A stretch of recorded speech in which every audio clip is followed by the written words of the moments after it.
This channel does not promote any violent, harmful, or illegal activities. All content provided by this channel is meant for an educational purpose only. খেলতে গিয়ে বিপত্তি, দুই শিশু কেষ্টপুর খালে পড়ে গেল।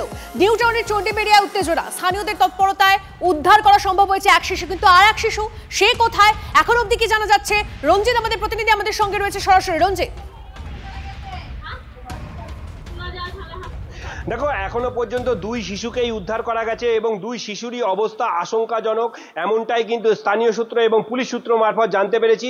এবং সরাসরি আমরা চলে যাব যে কন্যা সন্তানটিকে বেশ কিছুক্ষণ ধরে প্রায় 2 থেকে আড়াই ঘন্টা ধরে খুঁজে পাওয়া যাচ্ছিল না, স্থানীয়দের চেষ্টায় তাকে খুঁজে পাওয়া গেছে। তার মায়ের সঙ্গে কথা বলবো। কতক্ষণ ধরে খুঁজছিল?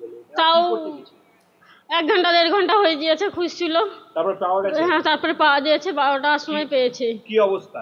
কি অবস্থায়? এমনি জামা প্যান্ট সব পেয়েছিল, কিন্তু জ্ঞান মান কিচ্ছু ছিল না। এখন কোন হাসপাতালে নিয়ে গেছে? সেবাই নিয়ে গিয়েছে। আপনার মেয়ের বয়স কত? নাম কি? এই ঋতু কনাই, আর বয়স 5 বছরে পূর্ণ হবে, পূর্ণ এখন হয়নি। কি করতে গেছিল সকালবেলা 10:30টার সময়? এমনি খেলা করছিল, খেলা করতে করতে ঘাস পাতা আনতে গেছিল, ওই করতে করতেই ছেলে আমার আর হাতই পাইনি। আপনি কখন জানতে পারলেন? আমি তার 5 মিনিট পরে আমি জানতে পেরেছি যে ওইদিকে ঋতুকে হাতড়ি বেড়াচ্ছি, তখন বললো যে কটা লোক এসে আমাকে, কত মেয়ে এসে বলছে যে তোমার 2টো বাচ্চা কি খুঁজে পাচ্ছেন না? আমি বলছি হ্যাঁ, দিয়ে আমাকে জিজ্ঞাসা করলো, তারপরে আমি হাতড়াতে লাগলাম। এখন মেয়ের অবস্থা? এখন অবস্থা ভালো নেই। আমার মেয়ে নেই আর, আমার আর রে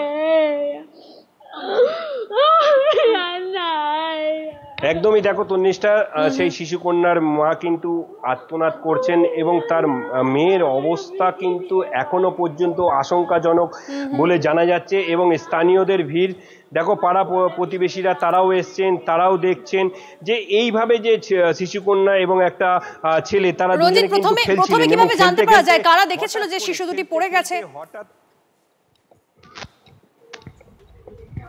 একদমই চেষ্টা একবার করছি, ঠিক একটু দেখাবার চেষ্টা করি। এই সেই খাল এবং সেখান থেকে গঙ্গার জল যায় এবং এই জায়গায় তারা খেলাধুলা করছিল এবং শিশুকন্যা একজন পুত্র সন্তান এবং এই জায়গায় কি কোনো ব্যারিকেড নেই? ওঠার পরেই এলাকার মানুষজন, আপনারা কি দেখেছিলেন? হ্যাঁ, ওইখান থেকে ভেসে আসছিল, দেখেছি। ওখান থেকে ভেসে আসছিল, তারপরে খবর দিয়েছেন? হ্যাঁ, সবাই লোকজন সব ভর্তি ছিল। আচ্ছা, দেখেছি। তারপরে কখন উদ্ধার করা গেল? এই 12টার দিকে। 12টার দিকে মেয়েটাকে উদ্ধার করা গেল। আর ছেলেটাকে কখন উদ্ধার করা গেল? ছেলেটাকে তার আধা ঘন্টা আগে। আধা ঘন্টা।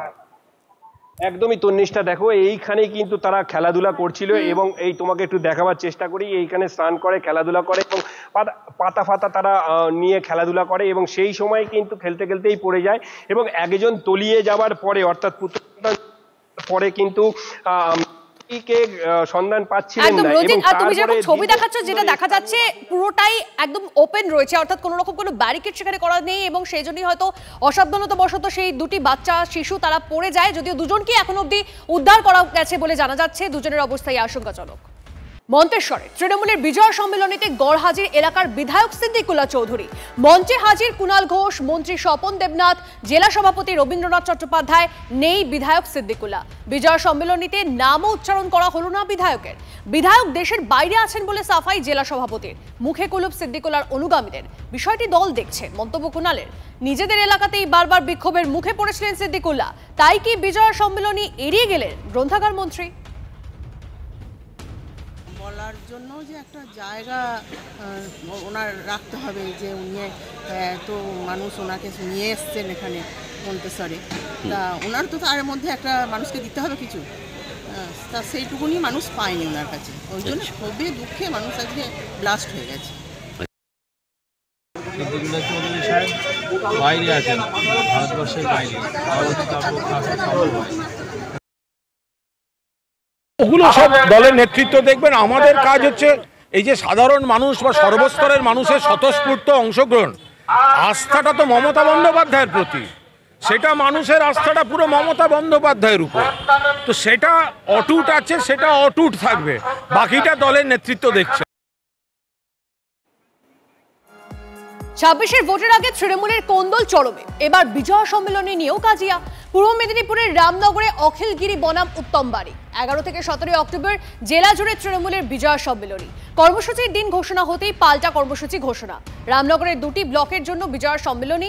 কর্মসূচি ঘোষণা করে সোশ্যাল মিডিয়ায় পোস্ট উত্তম অনুগামী বলে পরিচিত তৃণমূল কর্মীদের। বিষয়টি সামনে আসতেই ময়দানে নামে তৃণমূল শীর্ষ নেতৃত্ব। 15 ও 16 অক্টোবর রামনগরের জন্য কর্মসূচি ঘোষণা। নতুন দিনক্ষণ সামনে আসতেই রণে ভঙ্গ। নিজেদের কর্মসূচি বাতিল উত্তম অনুগামীদের।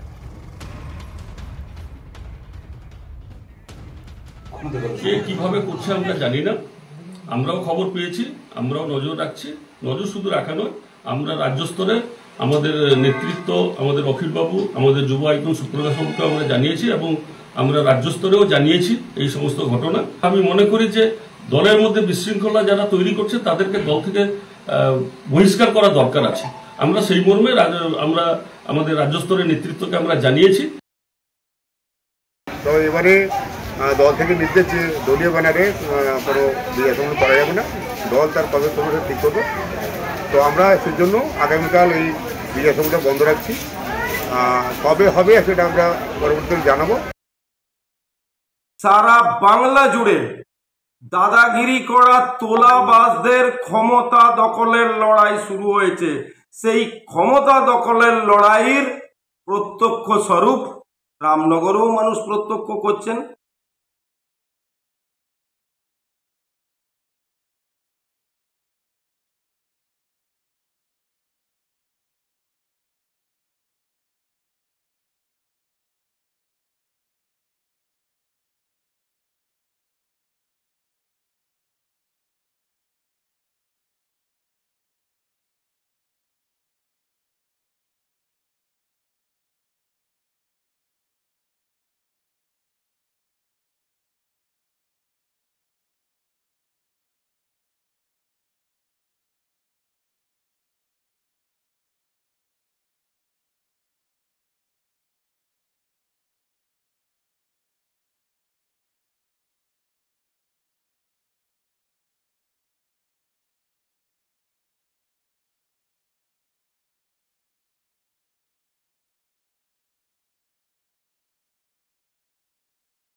সাড়ে 300 কোটির আর্থিক দুর্নীতির অভিযোগ। সল্টলেকে হানা ইডির। জেমস অ্যান্ড জুয়েলারি ব্যবসার আড়ালে রাজস্ব লুটের অভিযোগ। সল্টলেকের সিএফ ব্লকে ব্যবসায়ী অশোক মিশ্রার বাড়িতে তল্লাশি। হংকং থেকে কারচুপি করে জেমস অ্যান্ড জুয়েলারি আনার অভিযোগ।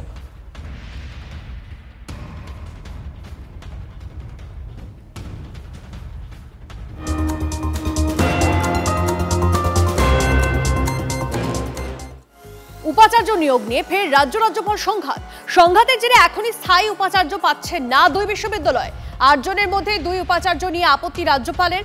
উত্তরবঙ্গ বিশ্ববিদ্যালয়ে উপাচার্য নিয়োগে জট। ওম প্রকাশ মিশ্রকে নিয়ে আপত্তি রাজ্যপালের। রায়গঞ্জ বিশ্ববিদ্যালয়ের নতুন উপাচার্যর নামেও আপত্তি। অর্ণব সেনকে নিয়ে আপত্তি আনন্দ বোসের। 15 অক্টোবর ফের সুপ্রিম কোর্টে শুনানি।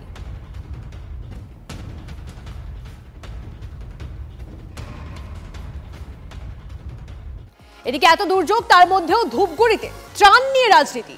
বিক্ষোভের মুখে তৃণমূলের পঞ্চায়েত সদস্য। মুখ দেখে ত্রাণ বিলির অভিযোগ দুর্গতদের। ক্ষোভে ফুঁসছে মাগুরমারির দক্ষিণ আলতা গ্রাম।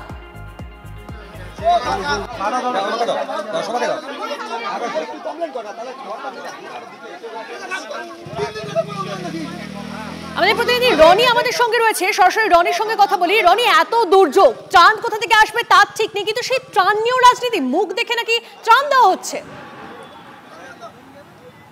তন্ডিষ্টা দেখো, এমনই অভিযোগ উঠেছে মাগুরমারি 2 নম্বর গ্রাম পঞ্চায়েতের দক্ষিণ আলতাগ্রাম এলাকায়, যেখানে কিন্তু এলাকাবাসীর অভিযোগ যে যারা প্লাবিত হয়েছে, যারা ঘরবাড়ি হারিয়েছেন, বা যাদের ঘরবাড়ি চলে গিয়েছে জিনিসপত্র, তারা ত্রাণ পাচ্ছেন না সঠিকভাবে।